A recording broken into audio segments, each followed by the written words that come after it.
I really enjoy driving. I've always been in customer service. It's the dealing with the people, and I like the students. Started at Macquarie's about 6 years ago, so I got to do all different kinds of runs, and then I moved into a permanent school bus role about 12 months ago. I don't mind driving on the roads. I quite enjoy it. You're your own person, you sit back. I do think you've got to have a good demeanour for it. Top priority is always safety. If you start to hear a ruckus, particularly at the back, and you've got to keep your eyes on the road, like you can't take your eyes off the road. I had a very loud vocal boy at the back of the bus somewhere. Sometimes they just need to be told, mate, can you not yell so loud, or just be aware of the people around you or something. It's finding that balance of keeping an eye on the kids but making sure you're concentrating on the road. There's been the odd bit of fruit thrown. It's not majority, it's a minority. Sometimes, they throw fruit, sandwiches or whatever. You can't take anything personally. You've just got to be as friendly and polite as you can. I want it to be a safe space, particularly the safety of the kids within the bus. They can rush when they're getting in. As soon as those doors open, they are just going to run over any small student. It's like the running of the bulls. There's like a little Labrador, and it's tripping over and it's doing all this stuff. I've had some bullying on the bus before that I've had to deal with. If I hear somebody's getting hurt or something like that, then that's a whole other kettle of fish. It would become a safety issue if their knees are up on the seat facing the back. Anyone could come out of a side street and all of a sudden I've hit the anchors and they're in the glass. You can have fun with them, you can get along with them, but at the same time you do have to be mindful of the behaviour on the bus. The behaviour is not so much malicious, it's just forgetful. Like, all they see is that tunnel vision of their friends. Every now and then you might get some kids that are messing around with each other, they get a little bit rowdy, and you find yourself, looking at them more than you're looking at the road, which endangers the lives of, potentially every other passenger or every other student on the bus. You can't sweat the small stuff. If they're going to be noisy, if they're going to yell, that's fine, that's what kids do. But if it's getting to the point where it's distracting me too much from my driving, then I might say, guys, I need you to settle down because I can't concentrate on the driving. You want the consistency between different drivers. You don't want one driver teaching the kids one thing on one day, and then a week later, a completely different message. The kids, generally you can have a good time. It just depends on, I suppose, how you treat them as to how they treat you.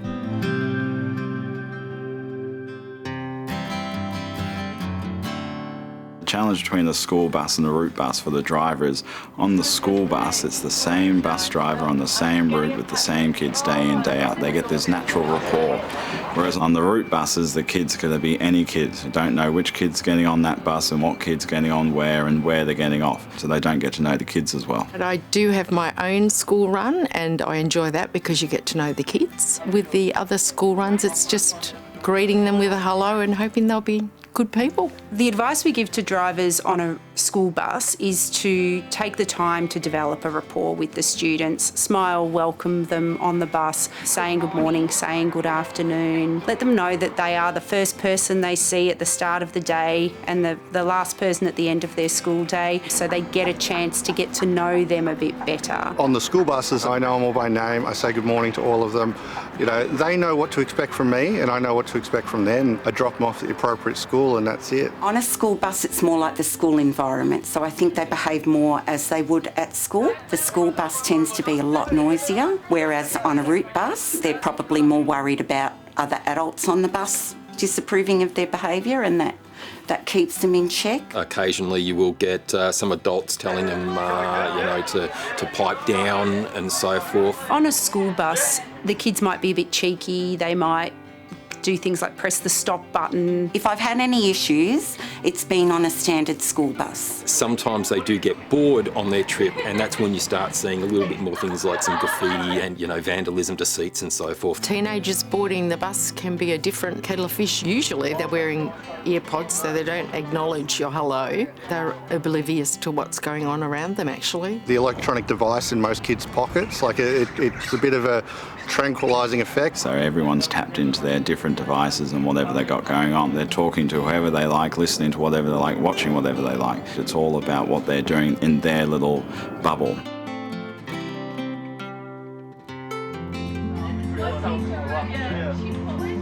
the psyche of a teenager. I think it's all about peer group pressures and, being popular. I don't think they mean to be nasty or aggressive. When I was a teenager, I do not remember being concerned about the thoughts of any adults around me. I presume they're still the same. The teenager isn't always thinking about other people. They're thinking about themselves. They're thinking about impressing their friends or having a laugh. They're learning to grow up. Kids trying their luck, either trying to be funny, impress their friends. Maybe they're trying to wind me up a little, just hitting the barrel or throwing things down the aisle or something. I don't want to have people over the bus. We've all got places to be, all right? They can be difficult, especially when they start getting in their little cliques and when they're groups and all of that sort of stuff, and they're also trying to find out who they are. They're not major issues. They're small things. It's usually that they're getting on with a Slurpee in each hand, and they're going to spill it everywhere. They're going to leave their rubbish on the bus. They're not thinking about those courtesies.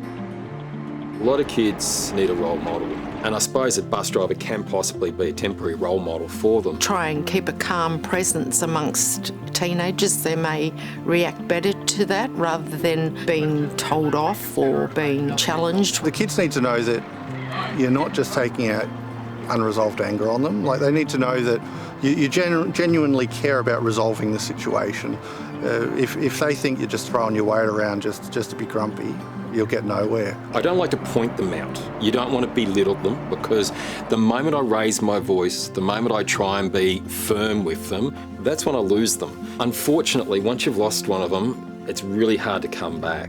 And that's when they start doing things deliberately to annoy you after that. I'm very careful to treat them as I would any adult. I think kids can smell condescension and they don't respond well to it. If the teenager's trying to get a reaction out of the driver and the driver reacts, then that gets a laugh and gets them attention. If the teenager isn't getting the feedback that they want, then they will probably stop that behaviour. If I'm going to get them to do something for a certain reason, I have to tell them why. Sit down so that when I hit the brakes, your face doesn't go through the window works. Just screaming at them, "Oi, sit down," it's less effective. Whether you need to call down the bus and maybe call them out publicly, or you ask them to come down the bus and speak to them privately. Sometimes the girls need a more quiet word. They don't want to be seen to be showing up in front of their friends. The difference between boys and girls is in the teenagers. The boys can be more boisterous and a bit louder and stronger and carrying on.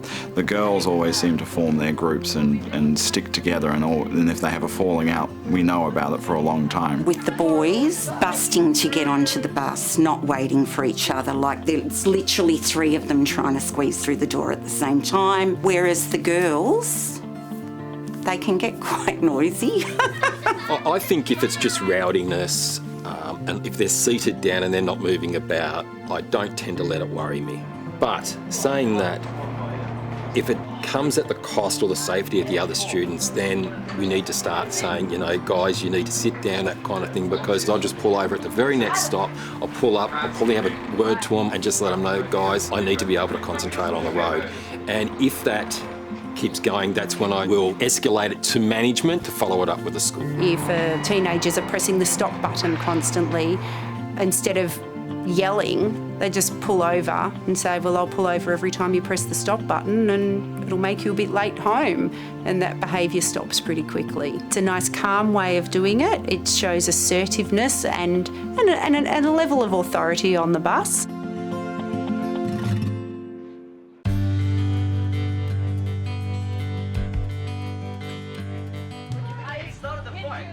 Low-level incidents that drivers might encounter could include just the kids laughing loudly, mucking around, getting up out of their seat, potentially leaving food, throwing items that aren't going to hurt someone around the bus. You often find a bit of fruit thrown around the bus. Foul language, throwing food around, graffiti, bits and pieces on the windows. I suppose if the kids are really running around the bus, pushing and shoving each other, that can escalate into something that could then become quite dangerous. I have had absolute screaming where they're just like they're on a football field. I have to say something because it does take your focus off the road. You escalate, it's hey guys, settle down, and then it's, hey guys, settle down. Mid-range stuff is where they're getting a bit more heavy with each other, trying to lean over seats or trying to pick a fight, and screaming matches at the back of the bus. We say to the driver, sort of get involved, but don't stop the bus. Throwing items around the bus that could actually end up hurting somebody. A couple of years ago, I had a kid piff an apple from the back of the bus and it hit the windscreen. So it was probably a foot away from my head. I think he knew before I even reacted that was a line that he shouldn't have crossed. I could see the look on his face. He's like, oh, I've overstepped that mark. It could be a minor thing, but it could be a major thing with throwing things around the cabin. Again, if the driver gets hit by anything. I can't cope with the sort of noise where I feel as though a student is not being treated well. That I've got to respond to. If it looks like the kid's unremorseful, like he has no intention of coming back into some sort of reasonable behaviour, that's when you pull over. Usually the quiet discussion at the front works pretty well because they realise you're serious at that point. If students are sitting facing backwards, then if the bus comes to a halt, they could hurt themselves. If students are sitting on the floor, that can be dangerous. Moving around the bus a lot can be dangerous as well. If they're sitting on the floors, well, that's basically, you'd ask them to stand up and making sure everyone's holding on properly, because you'll have a car pull out in front of you and you will have to brake hard and people will fall over. If a fight broke out on the bus, that would be a high level incident. Fighting's probably a big one on the bus, I think, because it takes not only the driver's attention away from what's going on, we've got other students that are potentially can get injured through a fight. When you get to that high level where they're having a full-on brawl at the back of the bus, it's where you stop the bus and just don't get involved, don't get in the way of the kids, because you don't want to get yourselves hurt or the kids hurt, but just get them to try and stop. On some of our older buses that the windows do open, students throwing items from the bus to other road users or people passing by, putting arms and things out the window, that could definitely lead to something where the driver needs to pull over and put a stop to that. You don't want the conflict either. You get that wrong teenager and you try to challenge them and you can have a real problem. In the last 20 or 30 years, the driving cabin's completely changed. They've now got the doors and screens and the driver's loop and all to stop passengers having that egress getting into our drivers. They have problems, they always contact the depot because the depot can get onto the school straight away and get back onto the bus at the end of the trip or the beginning of the trip and just keep that teenager calm, because it's for an entire year, not just one journey, that we have to manage these kids. And every driver has a different temperament. Some people, it gets to them more than others. Under no circumstances be the grumpy driver. If we have a complaint about a driver from the students, we just follow it through. We make sure we talk to the driver. All our vehicles are fitted with CCTV footage and audio there to support the driver. It's all about supporting the driver and the kids. If there's an issue, we then discuss great lengths with the school how they wish to proceed and how we wish to proceed, and work all together. Parents, teachers, students, drivers, everyone.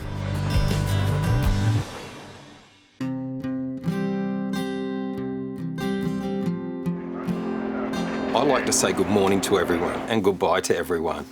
Disrespectful can be to some people just them getting on pretending you're not even there. They don't even think I'm in the bus, to be honest. They're a group of teenagers on a bus and they're thinking, what bus driver? If a student speaks to me disrespectfully, I usually have the same response, and that is, mate, I've been very nice to you. I've used my manners with you. I'd like to think that you could do the same for me. Make sure that they're aware that you're really talking to them and not just screaming into the void. Pull over, have a chat to them, tell them to stop, bring them down the front if they need to be brought down to the front.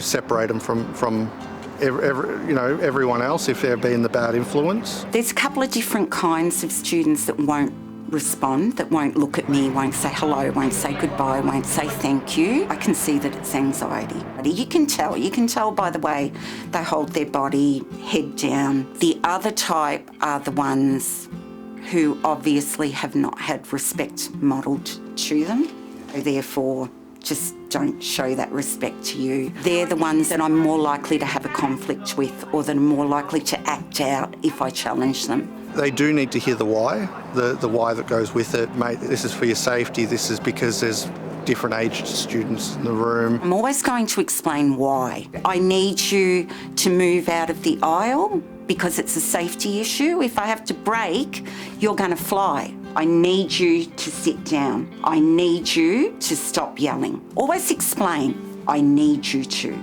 If it's a student sitting on the aisle, I will ask them to please be seated politely, not aggressively. The tone of voice does help with dealing with students. The whole idea is to diffuse. They push the buttons all the time, so I pull over. I don't really care. If you guys want to keep pushing buttons, I'll keep stopping. Eventually, they just get bored of that whole thing. You just stay still until they do what you want them to do. If there was a safety risk with kids, I would tend to pull over. If there was something not quite right, like vaping on the bus or anything like that, I would pull over. And if necessary, I would have to ring through to our depot. If it's a really dangerous situation or something like a fight that's on the bus, or if someone's brought a weapon on board or a knife and they're pulling it, or they're playing with fire, which has happened before, that's that point where I don't want to yell at them from down there, especially if I've got a barrier around me, because it's very hard for them to hear. I tend to find a safe spot to pull over,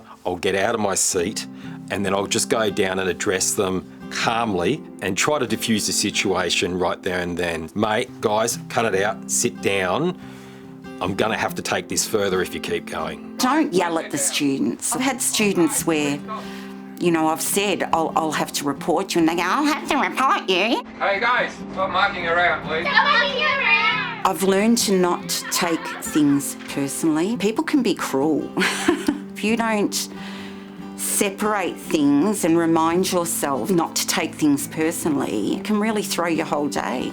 If a driver is nice and calm and friendly, the passengers automatically relax as well, and the students will feel more relaxed. So we also encourage them to take a few deep breaths, count to 10, don't say anything, and then have a measured response to a situation rather than an immediate reaction to it. With students, it seems to be that feedback loop. If they get the reaction out of the adult that they're looking for, then they've won. So it's all about making sure that the driver is the one actually in control, and staying calm is one of those critical points. If their safety is in danger, you get on the radio to the base and you ask for instructions. It's important for the driver to radio the depot when they feel they've lost control, if they cannot get control back of the bus and they need assistance and help to get that order back in place. If behaviour takes the next level, or they feel that somebody could get hurt here, say to the students, I need you to quieten down, this is affecting everybody's safety. If this behaviour doesn't stop, then we can report it to the school, and the school is really supportive in following that up and making sure that the students get the message from the school as well. You fill out a student behaviour form and that goes to the school, and then the school can get on and speak to the guys themselves. If it's on a route bus, usually the students will be in uniform, so they'll know what school that student's from. We also have CCTV cameras on our buses as well, and so there has been times where the school has requested a download of some of that so that they can then identify the student and deal with the actual issue.